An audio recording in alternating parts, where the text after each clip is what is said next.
Enforcement is outpacing corporate compliance models. As the U.S. enters the second year following a presidential transition, federal environmental enforcement and compliance dynamics have shifted markedly. Although overall enforcement activity has declined in some metrics compared with prior years, the nature, pace, and strategic focus of enforcement actions in 2025 are challenging the assumptions underlying traditional corporate compliance models.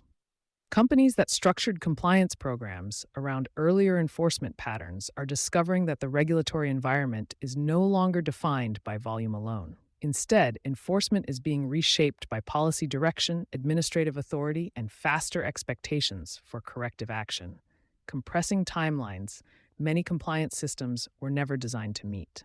A reoriented enforcement landscape. By several conventional measures, federal enforcement appears subdued. Civil judicial cases filed by the Department of Justice's Environmental Enforcement section fell sharply in 2025, with penalties dropping to approximately 15 million, levels not seen in decades. Viewed narrowly, this decline suggests a pullback. Viewed structurally, it reflects a rebalancing of enforcement tools rather than a retreat from enforcement itself. Rather than relying primarily on protracted judicial cases, regulators are making greater use of administrative enforcement mechanisms that allow violations to be addressed more quickly and with fewer procedural barriers.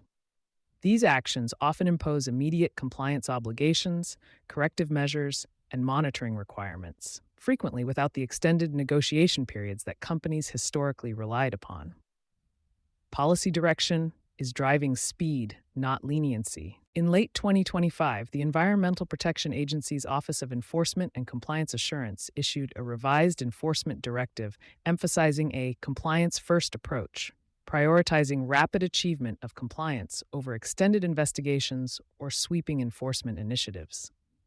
The guidance signals a clear change in regulatory expectations, less tolerance for unresolved or recurring violations, shorter timelines for corrective action once noncompliance is identified, greater emphasis on demonstrable compliance outcomes rather than remediation plans. For companies whose compliance models assume time as a buffer, allowing issues to be identified, scoped, and resolved over multiple reporting cycles, this represents a material shift. Intent is no longer a sufficient defense when compliance gaps persist. Enforcement is intensifying where compliance systems are thinnest. While aggregate enforcement numbers declined, program-specific enforcement intensified in 2025, particularly in areas tied to public health, product integrity, and cross-border supply chains.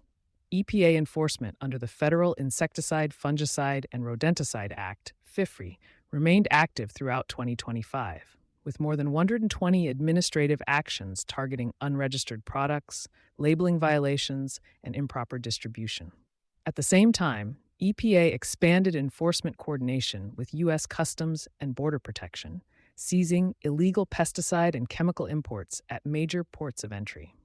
These actions were framed by the agency as a necessary response to growing risks associated with global supply chains and insufficient upstream controls.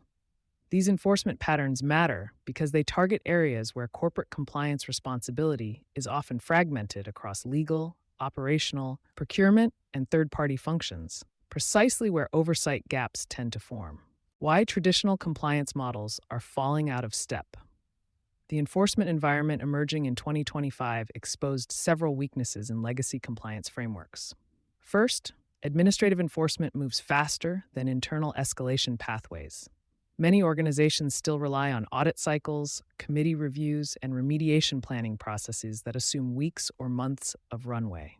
Regulators are now acting on much shorter horizons. Second, known issues carry greater weight.